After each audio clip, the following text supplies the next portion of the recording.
rude to members. People were getting hurt because he was basically shaming them to do RX and not coaching.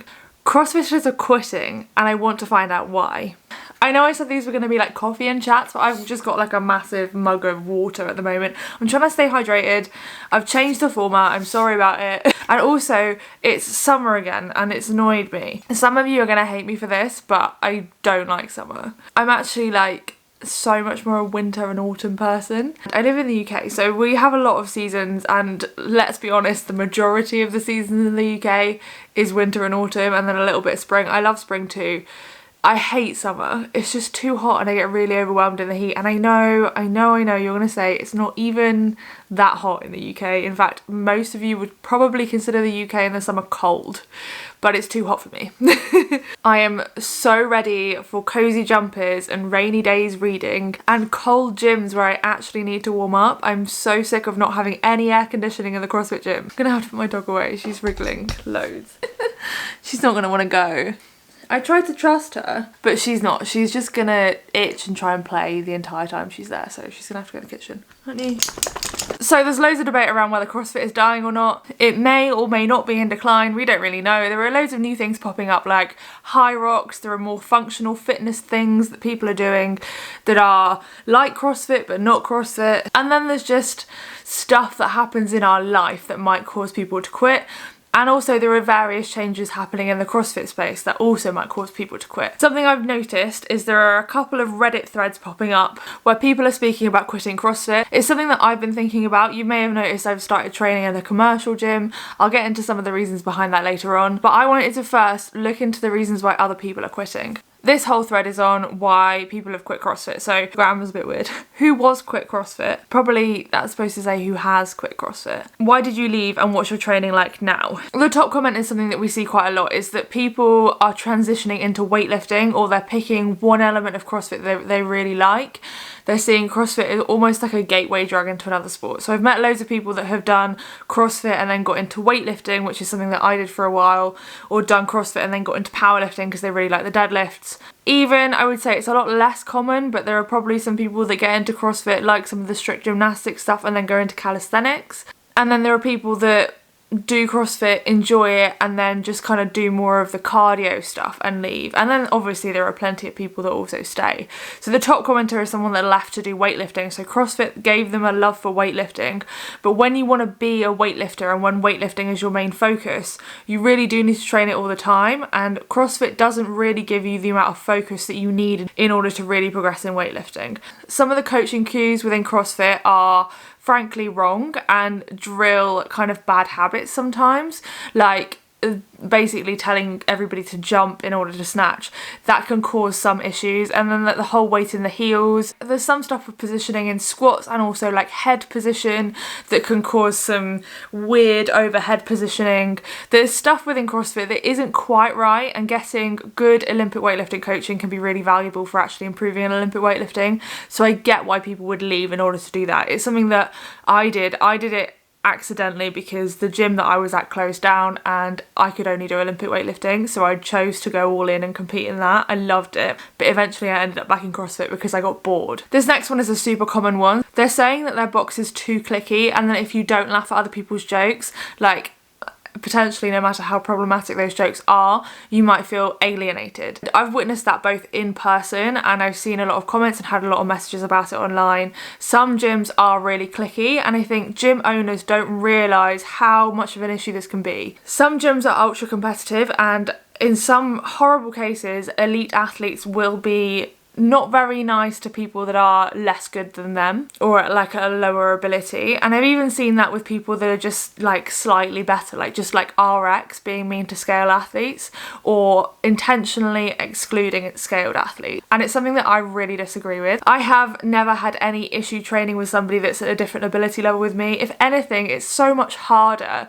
as an RX athlete in most of the workouts, apart from the ones with muscle ups, to train with a scaled athlete, because sometimes they're using a weight that is perfectly scaled to their own ability, therefore they can go faster.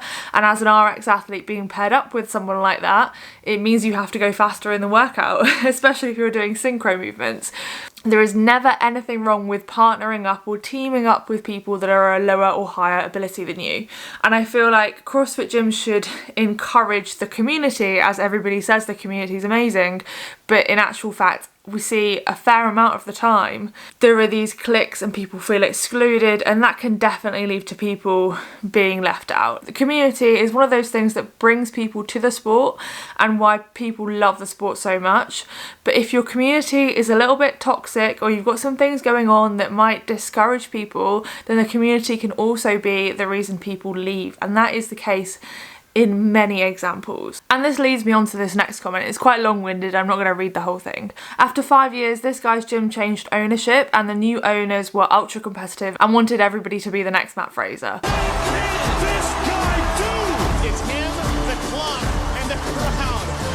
Second win of the weekend. This kind of coaching can sometimes look like prioritising more elite athletes, pushing people harder, maybe even like shouting at you or giving you times to beat, which people just don't want sometimes. And it often comes with lack of acknowledgement that everybody in the room has different lives and different priorities, and the gym might not be one of those. Someone with a busy job and a family might just be in the gym to stay fit and healthy, and they don't really care about getting better at CrossFit. For another person, the gym and CrossFit might be their whole life and they want to get to the next level. They want to get to quarterfinals and do really well. This person was trying really hard to keep up with people that were younger than him and ended up with injuries, and injuries are way more common in gyms that are super competitive and really push people.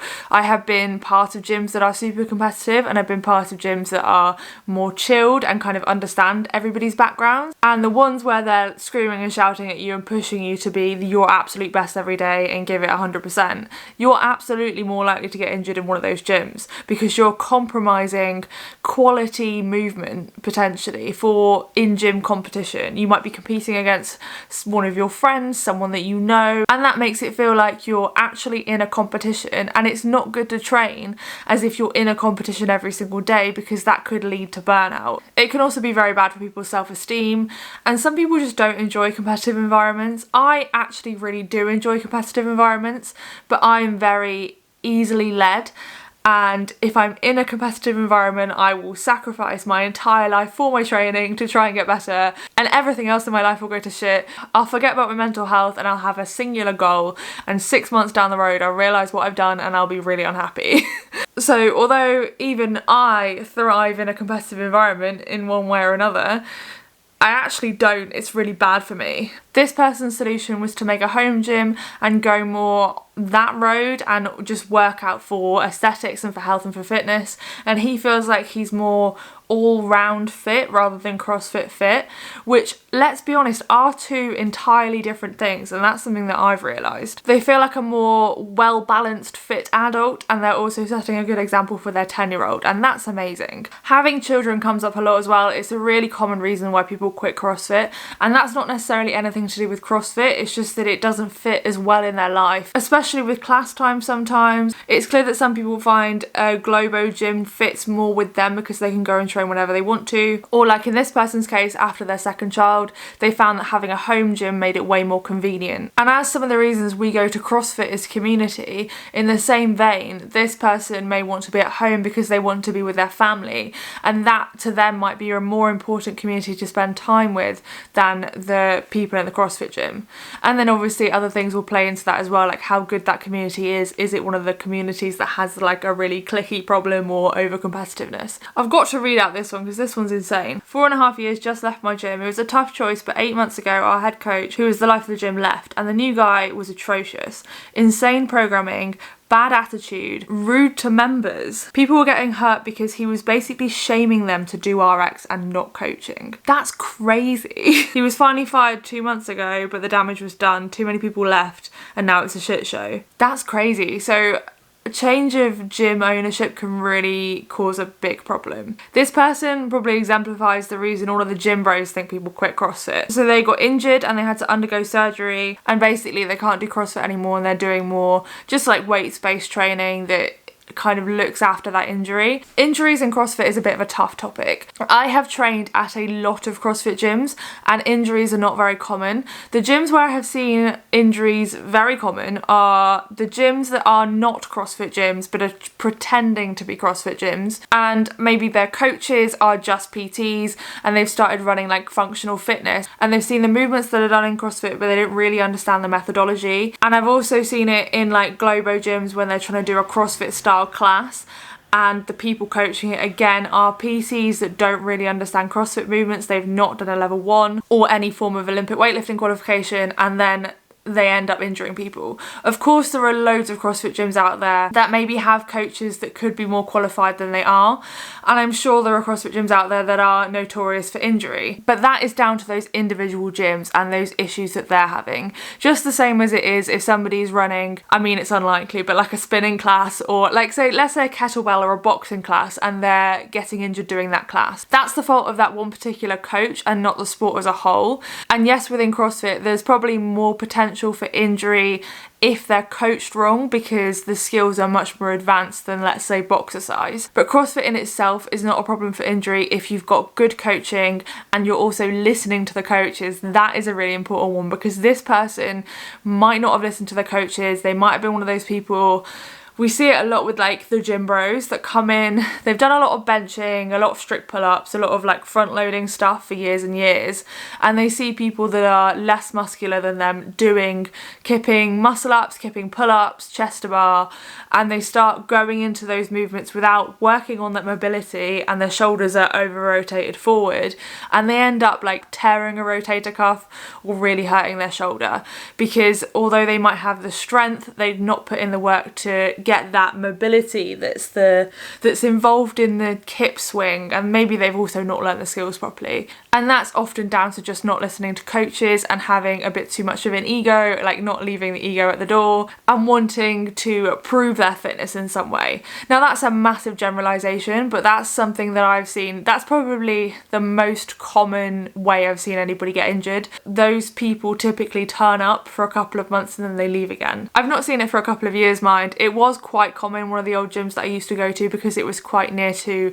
another gym that was like a Globo gym, like a regular gym, and I think they just had some people that were like moving over. But yeah, in CrossFit, injuries are definitely not the main reason people leave. Most people don't get injured in CrossFit, it's just some people, and that can be not listening to coaches or the coaches being generally bad, which can happen anywhere. It can happen, your PT might be bad. It can happen, any individual can be a terrible coach. This comment's quite funny. No offense, but I tried it and it was definitely cult-like, plus $185. For that I could not only pay my gym membership but get 2 sessions with a strength coach. I mean, that's fair. I wouldn't pay that much. I don't pay that much. I pay £50-ish, which is probably $70 a month. But I do understand it's very expensive for a lot of people in a lot of areas, and I'm super privileged to have a membership that is that cheap. And yeah, I totally understand how it could be perceived as a cult. It's not a cult, but we do say a lot of the same things, have our own acronyms, have similar clothing, and yeah, there are cult-like elements. But like, if this person doesn't want to pay that much, then that makes total sense. A lot of people can't afford CrossFit, and I think that's one of the biggest reasons people quit or don't do it in the first place, because that expense, especially in a cost of living crisis, can be way too much. And if you go into the cities like in London and other areas, it can be very, very expensive. And there's quite a few other comments there just from people saying that they couldn't afford it in the end, especially with kids and family life and work, and then paying that much for a gym membership on top can just not be worth it for people that have families. Obviously some families and some people can afford more than others, and others make more sacrifices in different areas. Like for me, for instance, when I started CrossFit, I did not have a lot of money and I gave up drinking for about 6 months, and I also stopped getting takeaway, which was kind of in line with my health goals anyway, and that saved me a lot of money. The drinking saved me so much money because I would spend about £120 a week on alcohol when I would go out because I was a binge drinker. So that saved me a lot. So no wonder I could afford a gym membership after that. But a lot of people don't have those kind of things going on to cut out in order to save money. The way I explain it to people that think CrossFit is really expensive is you're basically paying for coaching. You're paying for group personal training that you get at an unlimited amount, so you could go 6 days a week if you want to, and that's what the price is for. And the way I see it, the price for group personal training 5 to 6 days a week across a month, that's really reasonable, especially when you get really good coaching that teaches you all these new skills that you wouldn't have known before, and quite advanced skills like Olympic weightlifting. Like, it would be hard to get hold of an Olympic weightlifting coach that would teach you how to Olympic weightlift to the level that CrossFit does for that cheap. And then there's stuff like the gymnastics. And then if you're a complete beginner, they teach you everything about working out, and also how to get fitter on stuff like cardio movements, how to get stronger. You learn all of those things that you get to keep for life, and I think it's a great price for what you get for it, or at least what I pay is. But I do totally understand why some people can't see past that. And if you're not that into sports and you're just wanting to get fit and healthy, and a spin class would do, or getting an in-person personal trainer, or just going to like a regular gym with your headphones on, ignoring everybody else and doing your own workout, if that's more your jam, then I understand why you would not want to pay that amount of money. But for those of us that want that and kind of understand the value, I guess that's why we continue to go. But there might come times in any of our lives where we can't afford that anymore, and the cost of living crisis has been a massive issue for a lot of people, so that's really understandable that it's a big reason that a lot of people quit. Another big reason people quit is the programming and changes in programming. Sometimes CrossFit coaches get on a bit of an agenda and they kind of lose sight of what their members want, and they want to do something for their members. So maybe they put in way too much like bodybuilding accessory work, or they go really hard on like zone 2 cardio and put that in everything, or they're really into weightlifting and don't do too much gymnastics. Or on the other hand, I went to a gym where they really loved gymnastics, and also because of the amount of coaches there were, and also they didn't have like assault bikes. They had rowers, but there was a few things that they didn't have. They were lacking in a few areas, and it meant that all of the workouts ended up being the same, because they had like 4 coaches on rotation, and they'd always walk in and put in a 20-minute AMRAP of like burpees, box jumps, pull-ups, because they all love gymnastics, and rowing or running. There was a lot of running, and I hate running. I like running on the assault runner, but I hate running generally. And that was one of the biggest reasons I left that gym, because the programming sucked. And it was nothing to do with the coaches. The coaches were super knowledgeable, and I don't think they actually realised the kind of programming that they were doing, because I don't think anybody was tracking it like day to day. It was just the coaches would turn up and decide what the workout was and put it on the board. And that meant there was no like 6-week blocks or progressive overload through those 6 weeks, or there was no like, I think they would have like a lift per day, but the WODs just all seemed to be the same. And I got so bored. And also I was losing abilities in so many different areas. And I found myself asking, like, instead of kettlebell swings, that would feature a lot, because for some reason they wouldn't put a lot of Olympic weightlifting in the workouts. I think maybe they hadn't coached it to their gym a lot, and also the coaches maybe didn't like it a lot, and they had like a barbell club that was on at another time, and they would just get people to go to the barbell club, but the rest of the time they didn't do a lot of Olympic weightlifting. And I'd ask if I could, like, instead of kettlebell swing today, can I snatch in the workout, because I was really missing Olympic weightlifting. And that just got really inconvenient over time, and it's difficult when you're like changing workouts because you feel like the programming is not getting you fit enough or not improving you in certain areas. That does suck, and that is why people leave. My gymnastics got loads better because all I was doing was gymnastics. At that point I could do ring muscle ups, and my ring muscle ups were better than ever, but I lost fitness in so many different areas, so I eventually left. And that was the best decision for me. Now, at the moment, I haven't left CrossFit, but I am training at a commercial gym much more. And it's because my partner is currently training at a commercial gym as well. It's got air conditioning, and we know that I hate summer.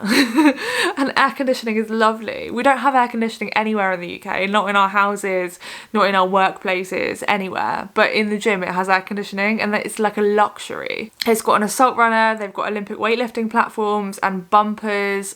Everything is absolutely pristine. I love that I can train with my partner and just either follow something that I've already written on one of my programs before or just come up with something on the spot. I love that I can control my own training, and that's something that I do miss when I do too much CrossFit. I only do CrossFit 3 days a week now. I got to the point where the intensity wasn't making me feel that good. I was tired all the time and I didn't really feel like getting stronger. Like, I'm not that fussed about, I can lift very heavy and I didn't really care about lifting any heavier than what I was already lifting. And at the moment my hyperfixation is cardio, and I just realised that I wanted to train less, and I also wanted to walk more, and I wanted to experience more of my life and do less CrossFit. And CrossFit has taken up so much of my life for the last 6 years. It's time for me to stop being so like super dedicated and just live my life a bit more, and I'm really happy I made that decision. So I haven't quit to go to the commercial gym, but I am training there a fair amount and I do love it. And I also realised over the last year that being good at CrossFit doesn't necessarily mean being fitter. Earlier today I watched from the Training Think Tank podcast, and they basically said this as well, and the penny dropped for me. I always feel like I'm getting better in certain areas of CrossFit, but when it comes to day-to-day life, I don't feel like I'm getting fitter. I don't feel like I have that general fitness that other guy was talking about. I know a lot of sporty people. My partner does hockey, my stepmom does kayaking, and also like swimming and like various other stuff. And to me, fitness is being able to do activities with those people that are very sporty. And CrossFit should make me feel as sporty as anybody else that does another sport, if not more so. And it doesn't, because I feel like a lot of the time it trains some of the things that I'm already good at, and maybe I don't get to work on some of the things that I'm not good at. And that's just generalised programming. That's nothing to do with the programming at my gym. The gym that I go to is amazing. But what seems to happen with me and my body is when weights are in the equation, I get stronger really quickly, but I don't seem to get much fitter on the cardio, which is the fitness that I really want, is the fitness for life. And that for me is cardio, and there's just not enough in CrossFit sessions for me to get fitter at that. I felt like I was at my absolute fittest when I was doing more road cycling, and that's why I've done a bit more rowing lately, and more like steady state long duration cardio. I also did a triathlon a couple of years ago and I felt my fittest then. I love open water swimming. I love so much stuff that's outside, and I just want to be able to do more of that. And for me, that's fitness. So I've kind of broken up with the idea that CrossFit is the thing that's going to get me the fittest that I can possibly be, and just started to figure out what it actually is. And for me at the moment, that's adding in a load of cardio stuff and the assault runner, which I actually do love, and a bit more rowing and just a bit more varied kind of hybrid training into my workouts, and that's been an absolute blessing. If you're thinking about doing something similar, or maybe you've already quit CrossFit and you don't do it anymore and you want to do something that's similar but not quite the same, and you want to do it in a commercial gym that's got amazing equipment and really good air conditioning, and you also don't have to talk to anybody, or maybe you just don't want to pay the price of a CrossFit gym, I've got a functional training program. In fact, I've got two. One for absolute beginners, and that doesn't involve any gymnastics or any Olympic weightlifting with a barbell. It involves some dumbbell snatches and stuff. And then I've got another program which is more for like RX intermediate people that have previously done CrossFit. And if you're like a scaled athlete that wants to do some kind of functional training, then there are scaled options for all of the more advanced movements like pull-ups and stuff. I don't put in stuff like muscle ups because it is more for that like intermediate range. I'll link those programs down below if you're interested. And if you enjoyed this video and you want to hear more about my relationship with CrossFit at the moment, then watch this video next. Thank you for watching, and I'll see you next time. Bye!